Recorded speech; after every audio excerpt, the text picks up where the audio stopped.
Yeah, yeah, yeah, yeah, yeah. Right back like I left my keys. What's up with it, family? What's the damn deal, man? This is Junior the Truth. And this is indeed the Punch Junkie podcast, man. Brought to you by Punch Junkie brand, man. Hosted by yours truly, Junior the Truth. Thank you all so much for taking the time to watch this video. Really, truly, genuinely appreciate it. If I had a million tongues, I couldn't tell it all, man. Like I really, if I had a million tongues, man, I couldn't tell it all. I'd just be playing and pretending. You feel me? I'd be pump faking. I'd be pump faking, man. And that's the stomp down hallelujah gospel, man. But I am so glad, man, to be back in here. Thank you all so much for taking the time to tune in. I am a DJ host, Junior the Truth. You can follow me everywhere via social media. I can be found with the handle Junior the Truth. That's JuniorTheTruth, and that's over all the social media platforms, man. Each and every one.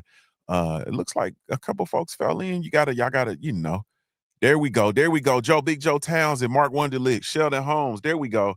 Salute to the family, man. Salute to the family. I was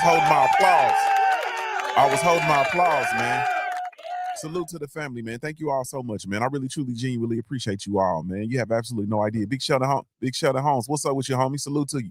Anthony Lumar in the building. What's good with you, bro? Salute to the family.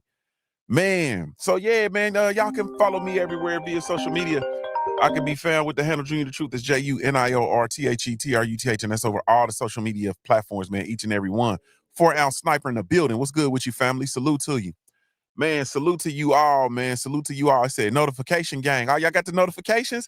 Let me find out I'm out. Let me find out I'm out the doghouse with YouTube. Let me find out I'm out the doghouse YouTube. We gon' ball. You feel me? We gon' ball. If they start Joe Townsend. If they start sending out my notifications, bro, we gon' ball. You feel me? Like hey man, it's going down. Hey, 4-ounce sniper said, yes, sir. Got the noti. Hey, YouTube. Thank you so much, YouTube. You feel me? Thank you. And I want to thank you. You feel me? Thank you. Send out these notifications, man, so we can get some of this. Yeah, we can get some of this. We can get some of this. Thank y'all, man. I really, truly, genuinely appreciate it, YouTube. Man, yes. Y'all can follow me everywhere via social media. I can be found with the handle Junior the Truth, JuniorTheTruth, and that's over all the social media platforms, man. Each and every one. But if you're really looking for me, man, you can catch me over on the Punch Junkie Network, www.punchjunkie.com. That is soon to be under heavy construction. We got a facelift coming. You hear me? Like it's a facelift coming. But in the meantime, in between time, man, you can catch me over there, www.punchjunkie.com, and get you there. Salute to the family, though, man. I really, truly, genuinely appreciate you all once again. Thrive and Glow with Joe. Salute to you, sister. Thank you so much. I know it's real, Joe. Joe, I know you like me because you be coming over here listening to us talk about boxing. I know you must love me in my Jay-Z voice. You must love me. Thank you, Joe. I appreciate it. Y'all be sure to go subscribe to my sister Thrive and Glow with Joe. Really, truly, genuinely appreciate you for following through, loved one. Yeah, we just gonna continue the conversation from yesterday. I'm gonna spare y'all the intro. Y'all usually come in here. I'll be freestyling. Not even freestyling. I come in rapping. You know what I mean? And we ain't even finna do that. We just gonna get straight to the conversation and pick it back up like I lost, like back like I left my keys. Right back like I left my keys. So yesterday I posed the question, and the reason why I know that we posed the right question and the reason why I know we on the right trail, Joe Townsend, is because I got some calls yesterday. I got some reaching out. People was reaching out. Go ahead and reach out and touch somebody's hand. Looking ass. Yeah, it was. I got reached out to about the conversation yesterday, and it's a very powerful conversation. And there are some people who didn't really like the conversation. They didn't like the direction. They didn't like the premise of what I was insinuating, if you will. They didn't like what we were insinuating, what I was insinuating, if you will, which was the question, and posing the question was, did the PBC, that is Premier Boxing Champions, Al Haymon's movement, did it break Black American boxing? That was the question. That was the question. And I know we were on the right track because, like I said, I got reached out to. You feel me? I had some got pulled into a couple conversations about the topic at hand. Salute to everybody. Shout out to the PBC. Shout out to, I call it Uncle Al Haymon, as I call him. Salute to everybody that's involved. Salute to all of the PBC fighters. All of that good stuff. You feel me? But hey, man, if the shoe fits, you got to get the matching purse, man. You got to get the matching bag. You understand what I'm talking about? If the shoe fits, Joe, Thrive and Glow with Joe. If the shoe fit, you got to tap dance. You got to tap dance. Put that motherfucker on and tap dance. So, but we kind of went through there yesterday, and we were just talking about a lot of different points, man. A lot of different things came out, and I started to talk to you all about how I began to see the early cracks in the PBC and what the PBC had been presented as, which the major problem for me, one of my biggest struggles, was that the Premier Boxing Champions was presented in a way. You understand what I'm saying? It was presented as being closely connected to the Black American fan base. It was presented as, and those of you all who know, like, you know, what did Jay-Z say? Jay-Z said, first they'll show you love. That's how they fool thugs. The next minute you standing in a puddle of blood or something like that, he said. Or the next minute you laying in a puddle of blood or something like that, he said. Yeah, that's kind of what I took from it. They'll show you love. That's how they fool thugs. The next minute you laying in a puddle of blood. So my problem was, we had got to the point in our conversation yesterday where it was presented one way, and then somehow, some way, it totally pivoted from that. You know what I'm saying? And we can admit that, and we'll pick up from the argument. And there's two sides of the argument. People will say, yes, the PBC broke Black American boxing or hurt Black American boxing. And some people will say, no, PBC did not hurt Black American boxing. The people who will say, no, it didn't, they'll say PBC gave the biggest paydays to Black fighters. It gave them visibility when Top Rank and Golden Boy weren't prioritizing the Black American fighters. And it also said it exposed boxing's true dysfunction with the multiple networks, sanctioning bodies, competing promoters, how the promoters would get in the way of the fights.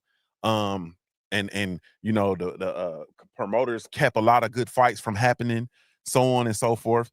And then people will say, who say, yes, it hurt, or it broke Black American boxing. People will say it was too many prime years wasted. All of those fighters who were on the PBC roster essentially wasted their prime years. And a lot of the stars who were over there did not become superstars globally. You understand what I'm saying? And then a lot of the fighters over there, their careers have been stalled into irrelevance. A lot of them had promising careers, and those promising careers were stalled into complete irrelevance. You feel me? And also, the other thing that I say and that I contend is that mainstream media, like we know, the mainstream media outlets used the PBC struggles to reinforce the stereotypes of Black fighters rather than the system, and showing the shortcomings and shit in the system. You feel me? And all of the things that people said yes for, like the big paydays, the visibility, you know what I mean, the boxing dysfunction, all of a sudden it started to shift, and the PBC didn't have the big payouts, the big paydays anymore. You know what I mean? It didn't give the same amount of visibility to the black fighters, because the black fighters became kind of the underclass on the PBC. If y'all really, talk about it, all of a sudden we're watching Canelo Alvarez come over there and outshine everybody. How can Canelo Alvarez come over and take shine away from Deontay the Bronze Bomber Wilder, Errol the Truth Spence, hell, Sean Porter, Danny Garcia? The biggest fight in the sport to be made in the sport of boxing at that time was Errol Spence versus Terrence Bud Crawford for the undisputed welterweight championship of the world. And Canelo came over and took away from that. You know what I'm saying? So how did we get there? And so it turned into, honestly, it turned into dysfunction. And so with that being said, like, I got something special for you all. You know what I mean? Because I don't ever want y'all to just come in here and just think that I'm just here to just monopolize the conversation and it's just me. And like I said, I had entities reaching out to me thinking that I'm just over here standing on this island all by myself. And I'm like, no, there's a lot of people who have a lot of different thoughts with regard to the PBC and how the way the PBC has conducted business, even if it's not directly like mine. MJ's Total Health and Wellness in the building. So, and salute to Old School Winston Lee. I see you. And so we have a guest in the building, man. None other than my brother. So let me introduce to some, reintroduce to others. 704 Joe, I see you. My brother, Mr. Trill himself, 503 Line. What's up with you? What's up with you, bro? Hey, what's good, bro? Man, What's good? Chilling, man, sitting low in the catbird seat, man. How you feeling, bro? Man, I'm actually feeling good today, man. It's a good day, man. I was able to, take the day off, man, and kind of relax, reset, man, get my mind right for the rest of the week, man. And shit, man, I'm on Punch Junkie, man. You know what I'm saying? The last place for real boxing. You feel me? You know what I'm saying? All boxing, no bullshit, man. If you're a real fan of the sweet science, man, you got to tap into the Punch Junkie, man. Yes, Lord. Yes, Lord. Tell the people how Yeah. to follow you, bro, before we start. 503 Line, Hard Hitter Sports Entertainment. You know what I'm saying? UsualSuspect6.com. Shop Usual Suspect 6, man. Smoke City Mobcast. H-Town Hard Hit on IG. 503 Line on Twitter, man. I'm everywhere. Yes, sir. Yes, sir. So we gonna get to it, bro. Like I said, this is a conversation I've been talking about for years now, but it kind of came to a head when we did the episode yesterday and kind of got some people stirred up. We started up a little bit of a hornet's nest, but I'm going to ask you the question, and this is the question, and I want you to expand on this and offer your thoughts. Did the PBC break Black American boxing? Why or why not? It's a broad answer to that, and you kind of been given a great breakdown of it. I'm gonna say yes. Towards the end, they broke it, but in the beginning, they were kind of like the revolutionaries of black boxing on a broader scale. Because we all remember vividly, I want to say maybe around 10 years ago, it was the Floyd Mayweather era. Floyd was the man.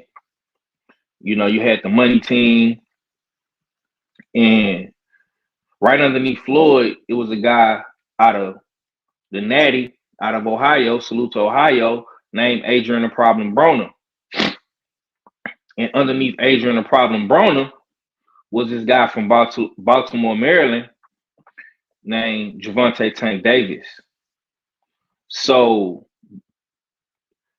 PBC were the first to really introduce Black American boxing on a multitude of big platforms. The only problem that the PBC had was the inconsistencies of fight dates and not keeping fighters active. And we start seeing towards the tail end of PBC where they really start catering more to the Latino fight fans, the Mexican fight fans. And no disrespect, but once they started doing that, you started seeing other black boxers taking their talents elsewhere. And that's what really broke the black American boxer in this market. So I would say, to answer that, I would say no, they didn't do it in the beginning. I think Al Haymon had a great vision. I think he changed the game of boxing forever. But towards the tail end of the PBC and its downfall, they definitely broke a lot of American black boxers for sure. Yes, indeed. So let me ask this then, right? So we can agree that there was a point where, like you said, we got to a point and it became broken, right? And it started a decline. It Mm-hmm. started a decline. What started the actual decline of the PBC? What was it that started the decline? Well, to me, what started the decline, bro, is the inactivity, the not catering to your core fan base, not putting these boxers in the market on a consistent basis. But we start seeing the Latino fighters, you know, the Brandon Figueroas, the Abel Ramoses, the Jesus Ramoses, the Canelo Alvarezes. We started seeing more of those guys being put on the forefront. Even they tried to even kind of cater towards the Asian community with the return of a Manny Pacquiao. You know, putting Pacquiao in there with Broner and putting Pacquiao in there with Thurman and Ugas, and then you had the Mark Masayo run where you know they kind of cheated Gary Russell out of his title and gave it to Mark Masayo, and you started seeing more of the other. It's like the PBC used the black American popular fighters There we go. to help build the PBC, and it's like slowly but surely they started kind of shuffling the black guys out and replacing them with the Latinos, and it kind of started a war on YouTube with different entities and platforms where we was having debates and conversations about the Chance Crawfords and the Earl Spences. Meanwhile, you know, they bringing in Canelo. They breaking the budget on Canelo. They spending all the money on Canelo. They telling Earl Spence not to fight Crawford. You know what I'm saying? The biggest fight of his career. Right. They telling Tank Davis don't fight Devin Haney. You know what I'm saying? They telling Tank Davis don't fight Lomachenko. They telling Tank don't fight Teofimo. You feel me? But the whole time, we seeing more of the Ramos family. We seeing Mark Mixayo. We seeing Pacquiao. You know what I'm saying? So I think that's what really, really, really kind of started to where you started to see the downfall of the PBC. And what really done it for me, bro, is when they did Deontay Wilder how they did Deontay Wilder. I think to me, bro, that was really the turning point in the PBC. How they pretty much submitted to everything that Top Rank and Queensberry and Daniel Kinahan, what they did to Wilder, bro. And you really started seeing the shift maybe early 2020, 2021. And here we are now. And so if cause for me, the way I look at it, bro, is I look at it as God is God. You know what I'm saying? So I'm similar to Winston Lee said, if the long game was bad, then it was all bad. And I feel like I felt like the end game was bad. You know what I mean? And I have to ask myself, like, how did it go bad? And when it went bad, um, I had to just look at it and I asked myself questions like, was the whole thing a sham? Was the whole thing a sham? Was like the support of the Black American boxing fans over on the PBC, and y'all know how we are, the undying support of the Black American boxing fans, was that a sham? And were we used this bait in order to hook in other demographics? You feel me? Like, where we use this bait to actually hook in other demographics of fans, and then it just kind of all blew up. You know what I mean? And I'm not so sure, because I felt like at the end of the day, I thought that the PBC, the roster was entirely too rich. It was not too rich. It was too deep. It was too talent rich. It was too much going on top to bottom for them to not to even be able for them to not to be able to put on fights. And they had a lot of fighters. For all the fighters that we knew and the ones that we fell in love with, and we started following their storylines and we knew about them and so on and so forth, it was a whole host of fighters that we never really got excuse me, the opportunity to really even fall in love with and go that far with, because everything went crazy. You understand what I'm saying? Boxing and Barbecue said everything changes, not always about some sort of conflict. Could be simple business decisions. Same thing could be said about Top Rank and ESPN. Now, the thing with Top Rank and ESPN was the corruption. And that's the story that came out about Top Rank and ESPN. And that was the corruption with the Daniel Kinahan situation. You know what I mean? So there's no could have been about conflict, because that was conflict. Period. You know what I'm Mm-hmm. saying? Yeah. And I happen to think, for me with the PBC, the reason why I take it so personally is because it didn't have to be that way. You know what I'm Right. saying? And then secondly, the other reason why I'm taking it personally is because whether we look at it or not, whether y'all want to admit it or not, America has lost the stronghold it had on the sport of boxing. And so Mm-hmm. now the biggest fights that we're having are not even on American soil. Like, I don't think y'all paying attention to that or not, but the potential for the biggest fights. We just had Canelo Bud, which is a big fight. But we're having big fights, like some of the biggest fights to be made. They're not even happening in American soil. They're happening in Saudi Arabia with 5,000 fans in stands. You know Yep. what I'm In saying? London, in the UK too. London. Yeah. Yeah. Yep. So we've kind of lost our stronghold. And so for me, I just man, I, it's just not a good look, man. And now that we look and we see that we're having the struggles that we have with regard to the level of respect. Like, don't get me wrong, it's still Black American boxing still has the tremendous amount of talent. Like, the talent is still there. The talent is gonna be there, right? But as far as the leverage that these fighters have and can have and could have is no longer there. You understand what I'm saying? Is no longer there. And it's all and the problem that I have is that the PBC presented to be something different, and it come to find out they're just the same. It was just the same. Yeah. It was only a matter of time. It was only a matter of time before we started seeing the truth. You know what I'm saying? When they start really pulling the curtains up and showing their true colors.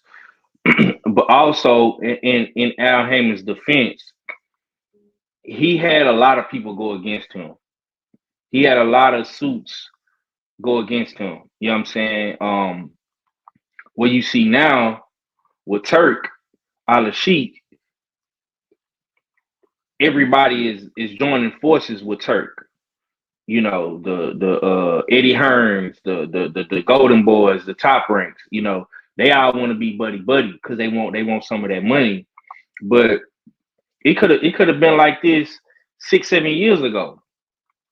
And I think the main thing with it was Oscar De La Hoya and Golden Boy being salty because Haymon and Schaefer was able to maneuver from Golden Boy and transition from Golden Boy to the PBC. But you know, I like Oscar as a fighter, but some of his business dealings wasn't that good back then. He wasn't focused. He wasn't mentally there. He was getting And high. He was getting high. yeah, so he wasn't. Yeah, so he was right. So he wasn't mentally there, bro. And Al Heyman and Schaefer, they exploited that. You know what I'm saying? They exposed that flaw in Oscar, and Oscar was salty about it. You know, and he got a guy like Bob Arum to go against Al Heyman because a lot of fights could have been happening between Golden Boy, Top Rank, and the PBC, and they could have had a stronghold on American boxing as a whole. It shouldn't take a foreigner to come to America and grab the fighters from America that we love seeing in America and taking them to Saudi Arabia. And now Turk is kind of revealing his true colors, and what he's trying to do is monopolize boxing with a guy like Dana White, who runs a shareholder company, meaning that it's a corporation, meaning that it's more hierarchy in that. You know what I'm saying? It's not gonna be kind of a independent contracting type situation where you can be your own promoter and you can control the ecosystem for say a fight. You know, and the UFC guys are getting paid based off whatever Dana says. But in boxing in America, we got guys from the PBC that was coming in like a Wilder with Bomb Squad Promotions, like a AB with About Billions, like a Floyd with the Money Team. These guys was controlling the ecosystem wherever they fought at, and if they can bring in 20,000 plus, sell 1 million pay-per-views, you know these guys was cashing in, and everybody was happy. And you know, these suits wasn't liking how Al Heyman was teaching these guys the game. And you know, Turk is coming in with the money. Yeah, he paying y'all. He giving y'all these high guarantees, but you coming in as a worker and not a boss. And with him bringing in a guy like Dana, you know that Dana is. I'm gonna just be real, bro. Dana is the overseer. You know they're trying to reconstruct the whole Ali Act, and if they get that shit to pass in Supreme Court,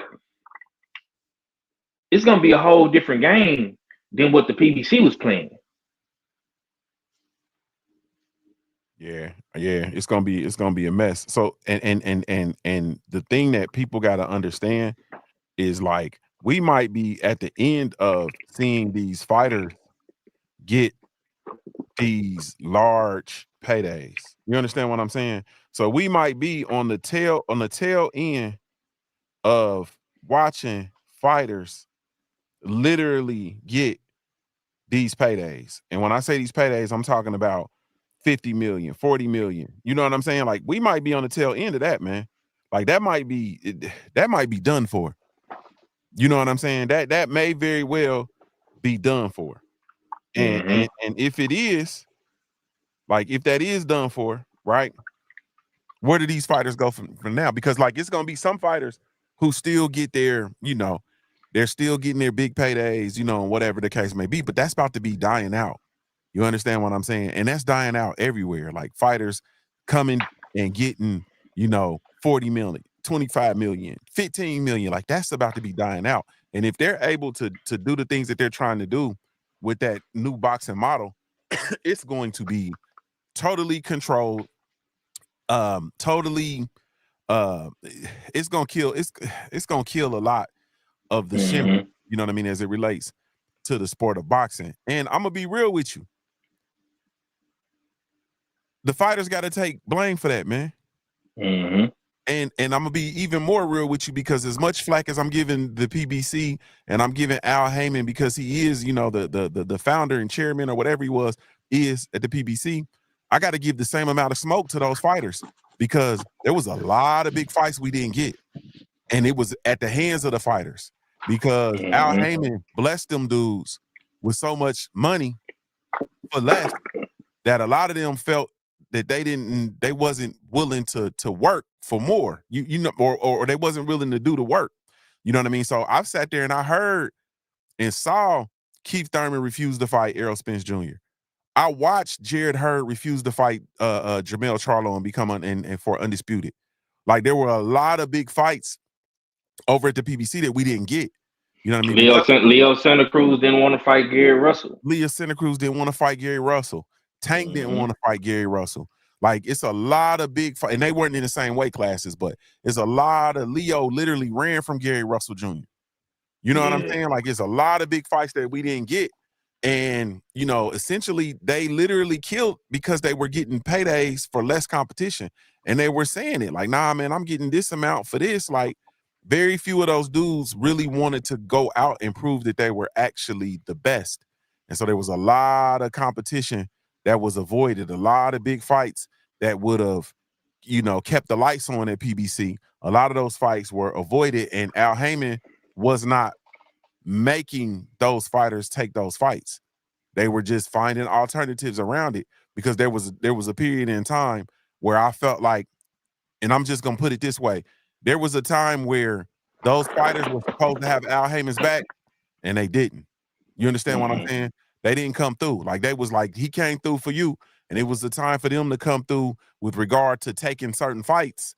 And you know, at you know, instead of being overpaid, you understand what I'm saying? It was certain fights that they needed to take at, you know, market value, if you will. And a lot of them turned it down because they had been overpaid for a lot less competition.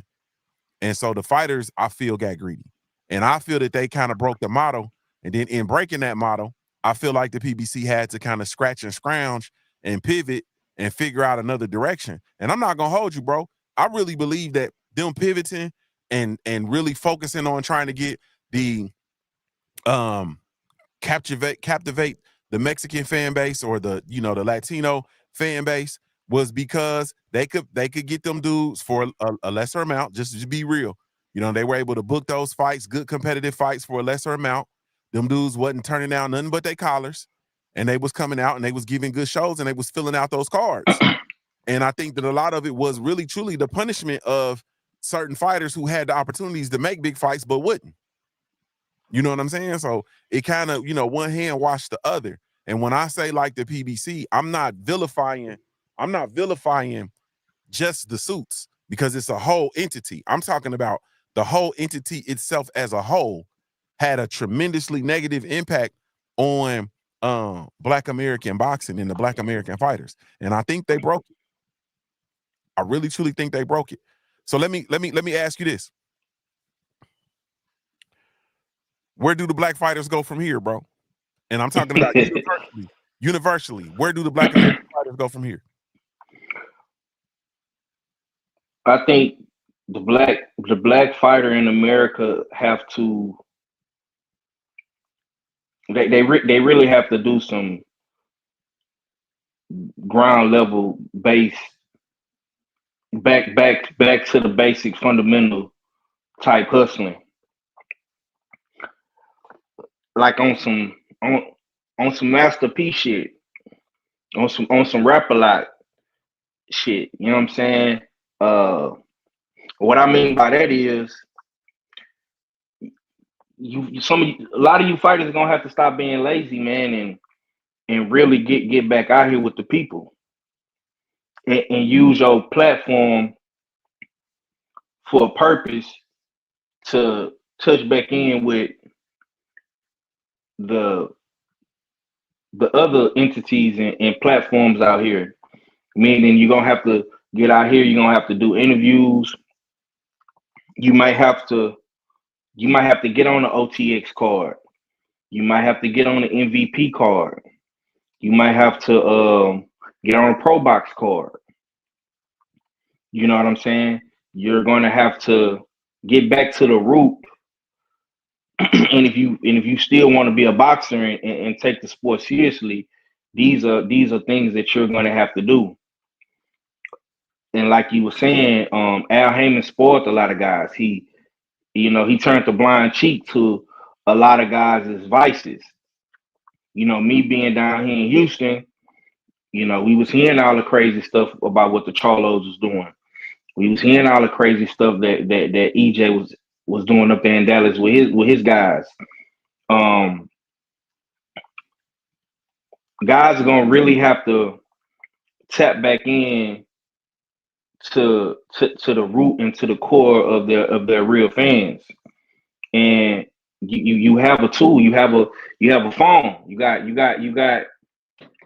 social media, you got the Punch Junkie brand, you got a plethora of things that you can really tap into and be on the ground with. You know what I'm saying? You're gonna really have to put boots on the ground, because I'm gonna be honest,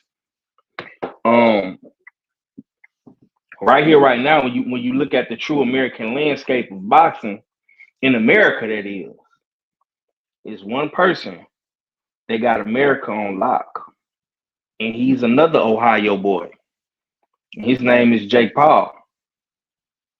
You ain't gotta like it, you ain't gotta love it, you ain't gotta hate on it. You know what I'm saying? But you gotta respect it. But you niggas, you black dudes in America, the Earl Spences, the Charlos, the Jared Hurds, the Russell family, the Adrian Broners, the Tank Davises. Y'all made Jake who he is. Y'all made him. Y'all, if y'all would have had a strong hold on the American market for all y'all different promotional companies, the GTDs, the Man Downs, the Lions Onlys, the Bomb Squads, if y'all was tapped in at these gyms, at these local cars, going from city to city, promo teams, recruiters, matchmakers, if y'all would have put a stronghold on the American market, a guy like Jake and Nakia wouldn't been able to come into the game and take it over like this. Case in point, if Adrian Broner was on his game, do you think a guy like Jake would have been able to sign Alicia Baumgartner? You don't think she would have signed with AB? Sharita Metcalf in Dallas, you don't think she would have signed to Earl Spence? We just had an OTX card in Houston. Jaden Britton, Breon Gorham, Oscar Perez. You don't think they would have signed to Lions Only? Najee Lopez fighting on Pro Box this weekend. You don't think he would have signed to Bomb Squad Promotions? Scooter Davis just signed to Top Rank. He's a DC guy. You don't think he would have signed to GTD? Brian Norman Jr. Another one. He could have signed. That could have been Wilder. I-95. It don't take. From Alabama to Atlanta, we seen Wilder pull up on us at the meet and greet. So that's like a 2-hour drive. See what I'm saying? But you let a guy like Jake come in because the market was open. He exploited that. It's not Jake's fault that he put his money behind his brand, and he took this shit serious. Because see what Jake Paul is doing, them niggas could have did that. And it could have been stronger than what Jake is, because guess what? They are real boxers. World champions. World champions. Been fighting since they was 7, 8, 9, 10, 11. Some of them started later, like Wilder. But them dudes got it out the mud coming up.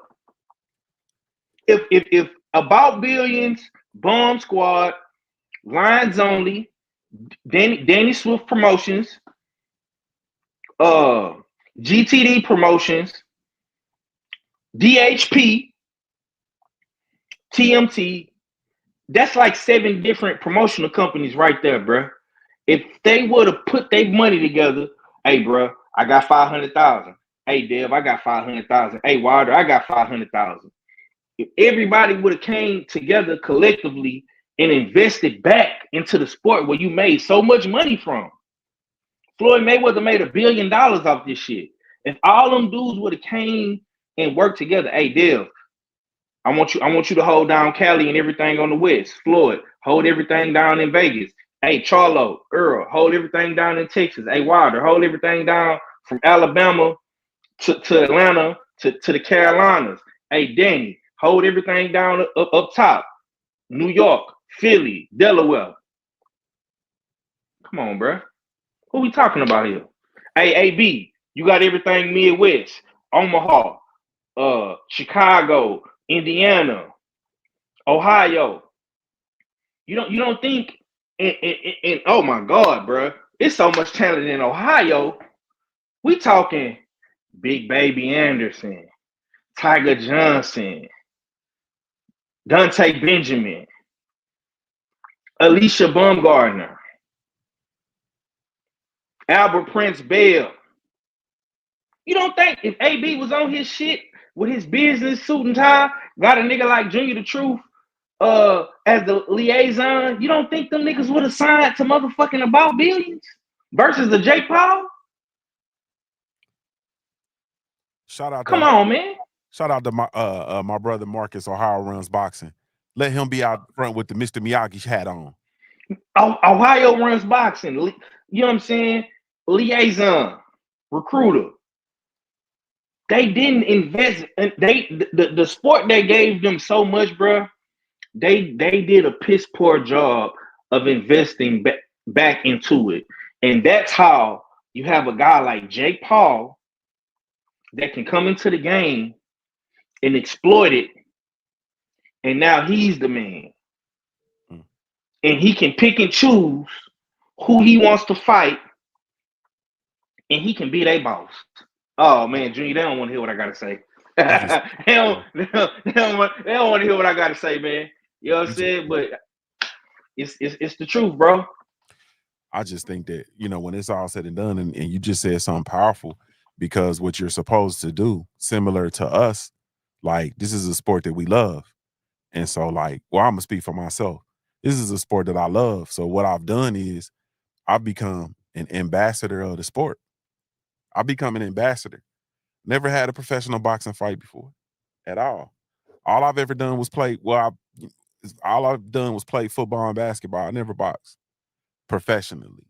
You understand what I'm saying?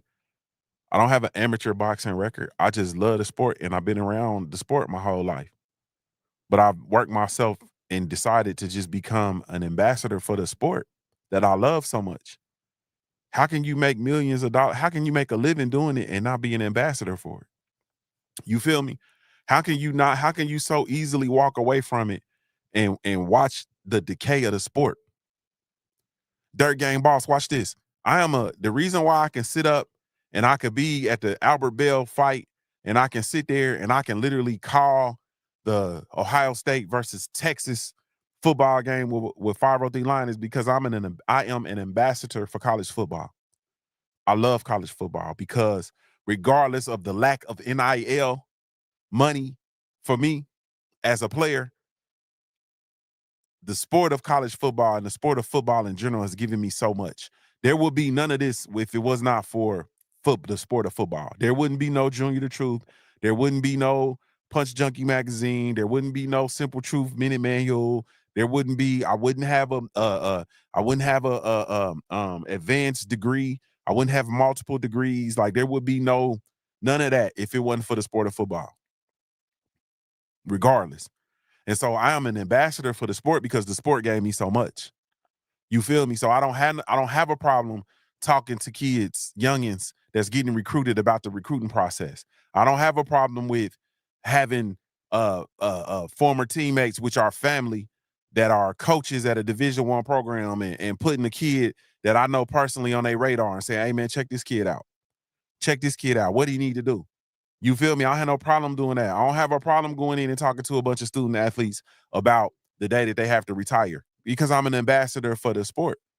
I don't have a problem spending my own money to go support the University of Pittsburgh football games. I have no problem with that. I got to move some stuff around on my calendar because I'm supposed to be somewhere in November, but they just announced that they're doing a retirement. They're doing a retirement ceremony for Aaron Donald. They're retiring his jersey at the University of Pittsburgh.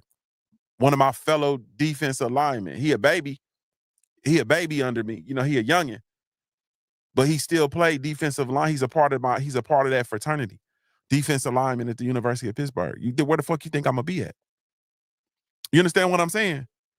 So like it's a no question. I gotta go see AD's jersey retired. That's just it. It's a part of that lineage. I am an ambassador for the sport that I love. You know what I'm saying? So at the end of the day, these fighters should have done and can still do a whole lot more than what they've been doing. Charles Miller, what's up with you, homie? I see you. It has been a while, bro. Is you a cop, Jay Reed? Salute to you. So nah, man, these dudes could have done, you know what I'm saying, a whole lot more. And as a result, you know, the future of the sport is uncertain. That's just the truth. The future is very uncertain. But I'm gonna recap and I'm gonna say that the PBC started as a promise. You feel me? It started as a promise, man. It really, truly started as a promise. And then it stumbled as an empire. And then now all we have is a bunch of lessons. You understand what I'm saying? But, you know, boxing is like us. Like, it don't die. We just evolve. And I'm going to tell you, and this is the truth. I'm going to tell you this. Whenever we get the opportunity, and I'm talking about us, whenever we get the opportunity, because right now we in grassroots with it. Like this, and this is where we're supposed to be. We're supposed to be grassroots with it. You feel me? We're supposed to have our boxing has to go through this process because it has to become more organic. You feel me? Like it has to become more organic. Think about it. Every other sport, bro, is organic. Think about that, bro. Lion, like think about you in Texas, bro. Them kids get on your radar because you see them playing Pee-wee football. Then they go from Pee-wee football to middle school, or y'all might still play middle school and then go to high school and then eventually go to tech. Like it's organic. You feel me? And you know the kids because they daddies come up wearing the shirts with, yeah, I'm Yaya's daddy. You feel me? Yeah, number one. I'm Snookum's father. Snookum's auntie. Like, you feel me? It's more organic. Boxing got to get back to being organic.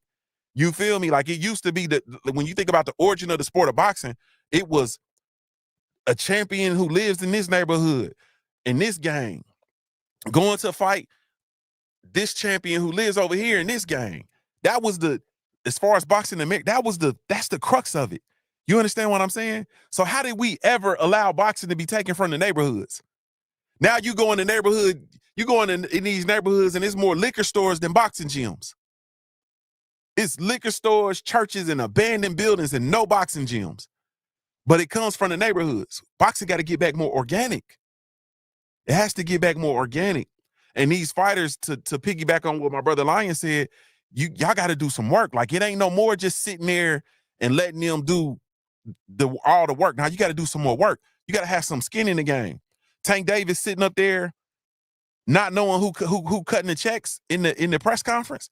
You look ridiculous. On top of that, bro, you got your own. You're supposed to have your own promotion. You're supposed to be a promoter. How you not know who cutting the checks and how the business of boxing work? These fighters have been damaged, man. They've been damaged, bro. Lying. They've been damaged, bro. You mean to tell me that you own a promote, you a boxing promoter, and you don't know who cutting the checks? Right. Damaged. Damaged. No sign of GTD anywhere in the production. All I see is MVP, MVP, MVP. Branding is very, very important. You see, my man got his brand splattered everywhere in his backdrop. I don't have my backdrop on because I'm on my phone, but my man got the Punch Junkie everywhere. You see it. The LDBC hat. You see it. You see the website underneath there. It's all about branding, bro. Marketing. And these dudes just really nowadays, bro. and this goes back to Al Haymon, bro. These dudes just want to show up and get a check. And that's where we at with it. It's gonna take some straightening, bro. These dudes got to get some straightening because Floyd Mayweather, Al Haymon, they made it easy for a lot of people, bro. See, everybody want to be Money Mayweather, bro. Don't nobody want to be Pretty Boy, and that's the problem. That's the problem, bro. Everybody is worried about the bag and losing they owe, and it's just too much of that shit going on in boxing, man. Now I'm not saying every boxer is like that, but a lot of you dudes just want to show up and get that money, man. And I'm not mad at y'all for getting that money, but at the same time, man, each one teach one. Mm-hmm. Like that's why I can kind of somewhat respect a Shakur for bringing his little cousin along with him, Zay King Moses. You know what I'm saying? As soon as Zay King came out the amateurs, he made sure Zay had a deal lined up. You know what I'm saying? He putting him on his undercards. He making sure he getting took care of, bro. Like, but that's his cousin. You know what I'm saying? They related. Y'all, the boxers gotta start doing that more. Even like a AB, like AB when AB was on top, bro. He brought he brought boys from Ohio with him. Robert Easter, Rasheed Warren. You know what I'm saying? He brought his guys along with him. Oh man, that's my little homie Tank right there, man. Hey Floyd. Yeah, he really like that, bro.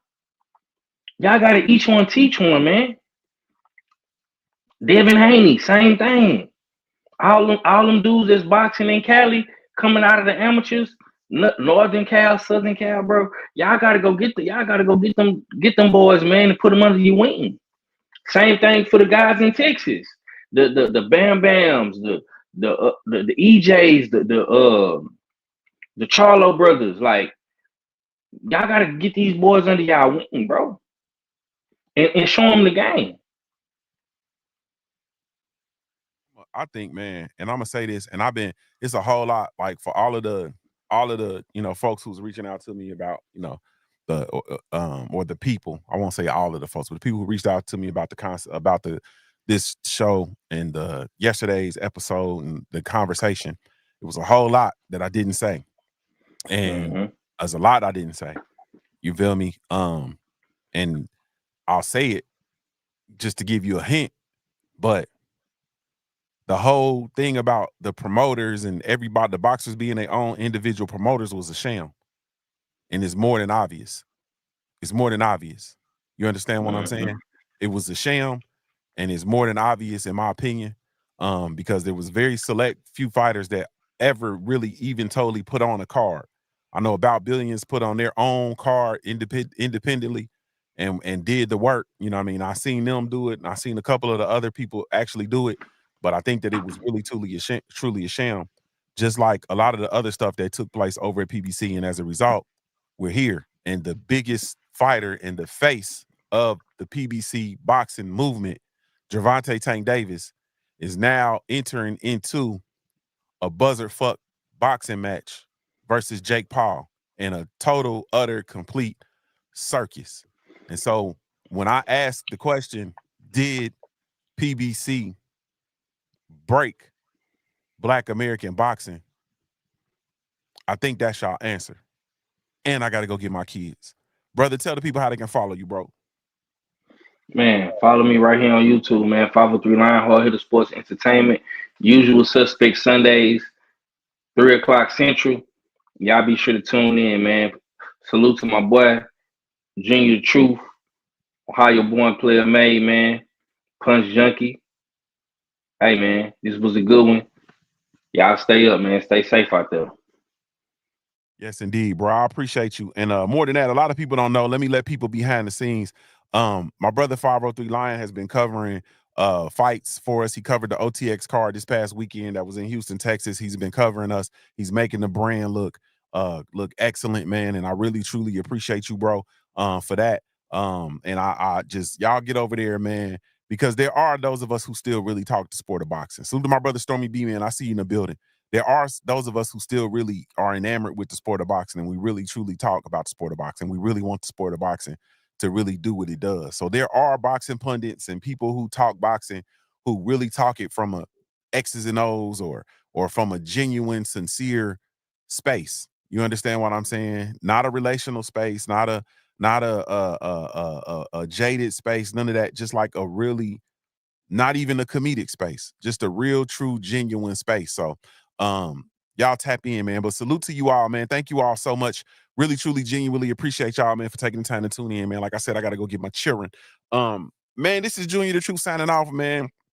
I want to take the time to remind you to, hey, man, view your life like a pair of dice until your life looks like a paradise, man. I'm Ohio-born player made. If you don't know anything else about me at the end of the day, I got to keep pushing, baby. Ghetto baby, I seen pistol play. And K's airing like when white bitches don't get their way.